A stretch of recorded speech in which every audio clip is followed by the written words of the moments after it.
Good morning class 8th students. आज हम लोग डिस्कस करेंगे अपना next topic sound produced by humans. तो चलिए इस टॉपिक को स्टार्ट करते हैं। Speak loudly for a while और सिंग ए सॉन्ग और बज लाइक ए बी। कह रहा है बच्चों क्या करो आप स्पीक लाउडली, ठीक है, आप लाउडली बोलो या किसी गाना को गाओ या बज लाइक ए बी, जिस तरह से मधुमक्खी भिनभिनाती है ना, आप उस तरह से भिनभिनाओ। देन उसके बाद क्या करो, put your hand on your throat as shown in figure 13.8। तो फिगर 13.8 में जिस तरह से दिखाया गया है बच्चों, आपको अपने थ्रोट पर अपने हाथ को रखना है। Do you feel any vibration? तो कह रहा है क्या आपको कोई वाइब्रेशन फील होगा, ठीक है। तो कह रहे हैं बच्चों क्या होगा कि जब भी आप बोलोगे, गाना गाओगे या भिनभिनाओगे, तो आप जब भी अपने हाथ को अपने थ्रोट पे रखोगे तो आपको वहाँ पे वाइब्रेशन फील होगा, ठीक है। तो in humans the sound is produced by the voice box और द लैरिंग्स, ठीक है बच्चों। तो इसमें क्या कह रहा है, जो ह्यूमंस होते हैं ना, ह्यूमंस में जो साउंड प्रोड्यूस्ड होता है बच्चों, वो कहाँ से प्रोड्यूस्ड होता है? वॉइस बॉक्स से, जिसको हम लोग लैरिंग्स भी बोलते हैं, ठीक है। तो ये जो पार्ट आप लोग देख रहे हो ना, जो उभरा हुआ पार्ट आपके गले में होता है, यही आपका वॉइस बॉक्स होता है, इसी को लैरिंग्स कहते हैं। और साउंड यहीं से प्रोड्यूस होती है ह्यूमन बींग्स में। Put your fingers on the throat and find a hard bump that seems to move when you swallow. तो बच्चों क्या होता है, आपने देखा होगा कि जब भी आप किसी चीज़ को निगलते हो या गटकते हो, तो आप जब अपने हाथ को अपने गले के पास लेके जाओगे, ठीक है, तो आपको दिखेगा कि गले के पास एक बम्प है, एक, ठीक है, एक उभार निकला हुआ है, इस तरह से एक बम्प दिखेगा। तो ये बम्प जो होता है बच्चों ना, यही जो बम्प होता है, ठीक है, इसमें आपको मूवमेंट दिखाई देगा जब भी आप किसी चीज़ को निगलोगे या कोई चीज़ आप जब आप गाना गाओगे या जब आप भिनभिनाओगे मक्खी की तरह, ठीक है। This part of body is known as the voice box. और यही हमारी बॉडी में, ठीक है, जहाँ से साउंड प्रोड्यूस्ड होती है बच्चों, इसको हम लोग क्या बोलते हैं? Voice box. तो ये जो है ये आपका क्या है? वॉइस बॉक्स होता है। It is at the upper end of the wind pipe. तो कह रहा है बच्चों, हम लोगों की बॉडी में जो विंड पाइप जाती है ना, विंड पाइप के ऊपरी हिस्से पे ये होता है, ठीक है, वहाँ पे अटैच्ड होता है। Two vocal cords are stretched across the voice box और larynx in such a way that it leaves a narrow slit between them for the passage of air. तो बच्चों क्या होता है, हमारा जो वॉइस बॉक्स होता है ना, वॉइस बॉक्स में आप देखोगे कि यहाँ पे दो वोकल कॉर्ड्स होते हैं, ठीक है, वो स्ट्रेच्ड होते हैं एक दूसरे से, ठीक है, खिंचे हुए होते हैं, और इस तरह से खिंचे हुए होते हैं कि उनके बीच में एक पतली सी स्लिट बन जाती है, जहाँ से एयर आपकी पास करती है, ठीक है। तो आप इस फिगर में देख रहे हो कि आप ये देखिए, ये पार्ट और ये पार्ट, ये आपके दो वोकल कॉर्ड्स हैं, इनके बीच में ये आप पतली सी देख रहे हो ना, स्लिट्स, जो पतला सा रास्ता है, तो यहीं से एयर पास करती है। जब एयर यहाँ से पास करेगी, ठीक है, तो आपका वोकल कॉर्ड्स क्या करता है? वाइब्रेट करता है, ठीक है। तो चलिए आगे डिस्कस करते हैं। When the lungs force air through the slit.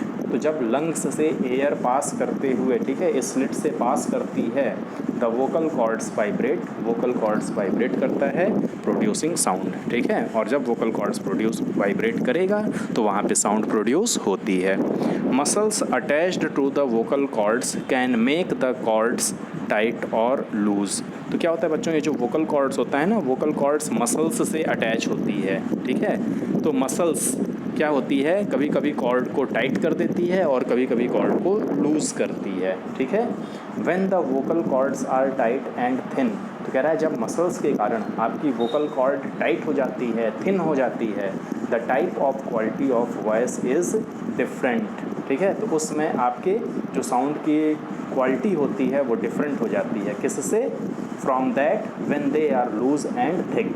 जब आपका वोकल कॉर्ड लूज हो, थिक हो, उसमें आपकी साउंड अलग तरीके से निकलेगी, और वहीं जब ये आपका टाइट होगा, थिन होगा, तो आपकी आवाज़ बदल जाएगी। Let us see how the vocal chords function, ठीक है। तो वोकल कॉर्ड्स हमारी बॉडी में किस तरह से वर्क करता है, इसको समझने के लिए हम लोग एक एक्टिविटी करेंगे, एक्टिविटी 13.6। तो इसमें क्या कह रहा है बच्चों, take 2 rubber strips of same size. आपको 2 रबर स्ट्रिप्स लेनी है, दोनों की साइज़ कैसी हो? एक जैसी हो। तो आप यहाँ पे फिगर में देख रहे हो बच्चों, ये आपका रबर स्ट्रिप्स है, ठीक है, एक के ऊपर एक आपको इस तरह से इसको रखना है। Place these two pieces one above the other and stretch them tight. अब एक दूसरे को इस पे रखने के बाद आपको इसको क्या करना है, खींचना है, स्ट्रेच करना है, और इस तरह से खींचना है कि इनके बीच में एक नैरो स्लिट बन जाए। ठीक है, जब आप खींचोगे तो इसमें आप देखोगे ना, यहाँ पे एक पतली सी नैरो सी स्लिट बन जाएगी। ठीक है, इस पोर्शन में आपका पतला सा नैरो से स्लिट बन जाएगा। यहाँ पे ये पोर्शन जब आप एक दूसरे के ऊपर इसको रखोगे और खींचोगे। Now blow air through the gap between them. अब आपको इसी स्लिट से, ठीक है, क्या करना है, एयर ब्लो करना है। ठीक है, as the air blows through the stretched rubber strips a sound is produced. कह रहा है जब आप यहाँ से एयर ब्लो करोगे, एयर जब इस स्लिट से पास होगी तो यहाँ पे आपको साउंड प्रोड्यूस्ड होगा। ठीक है, कह रहा है कि आप अपने इस एक्टिविटी को और एक तरीके से कर सकते हो।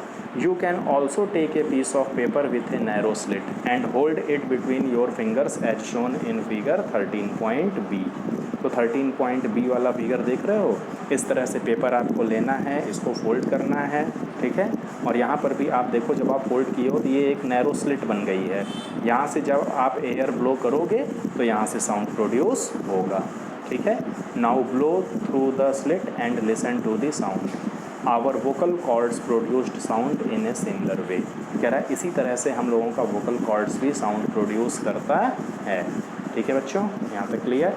अब देखिए यहाँ पे ये इम्पॉर्टेंट चीज़ है, the vocal cords in men are about 20 millimetre long. तो बच्चों जो आदमी लोग होते हैं ना, जो मेन लोग होते हैं, एडल्ट्स लोग, उनमें जो वोकल कॉर्ड होता है, वोकल कॉर्ड की जो लेंथ होती है वो 20 मिलीमीटर लॉन्ग होती है। और वहीं जो विमेन होती हैं उनकी जो वोकल कॉर्ड की लेंथ होती है वो कितनी होती है बच्चों, 15 mm। ठीक है, तो ये इंपॉर्टेंट है, ये आपसे ऑब्जेक्टिव में पूछ लेता है। Children have very short vocal cords. जो बच्चे होते हैं ना, बच्चों की वोकल कॉर्ड बहुत छोटी होती है। This is the reason why the voices of man, women and children are different. ठीक है बच्चों, तो यही रीज़न है कि आप लोग देखते हो ना, जो एडल्ट्स होते हैं, जो बड़े होते हैं, आदमी होती हैं, आदमी की आवाज़ अलग होती है, औरतों की आवाज़ अलग होती है, बच्चों की आवाज़ अलग होती है। वो क्यों होती है, because of the size of their vocal cords. ठीक है, क्योंकि सब में वोकल कॉर्ड की साइज़ क्या है, अलग अलग होती है। तो आप लोगों ने खुद गौर किया होगा कि जब आप बच्चे होते हो, ठीक है, तो आपकी आवाज़, ठीक है, किसी और तरीके की होती है, और जैसे जैसे आपकी एज बढ़ती जाती है, आप ग्रो करते हो, आप देखते हो कि आपके वॉइस में चेंजेस आ रहा है। ठीक है बच्चों, तो ये किसके कारण होता है, वोकल कॉर्ड्स की लेंथ के कारण होता है। ठीक है, वोकल कॉर्ड की साइज़ के कारण भी होता है। तो यहाँ तक आप सबको क्लियर समझ में आ गया होगा। तो हम लोग अपने इस टॉपिक को यहीं फिनिश करेंगे। इसके नेक्स्ट टॉपिक को हम लोग अपने अगले पार्ट में कवर अप करेंगे। ठीक बच्चों, so have a good day.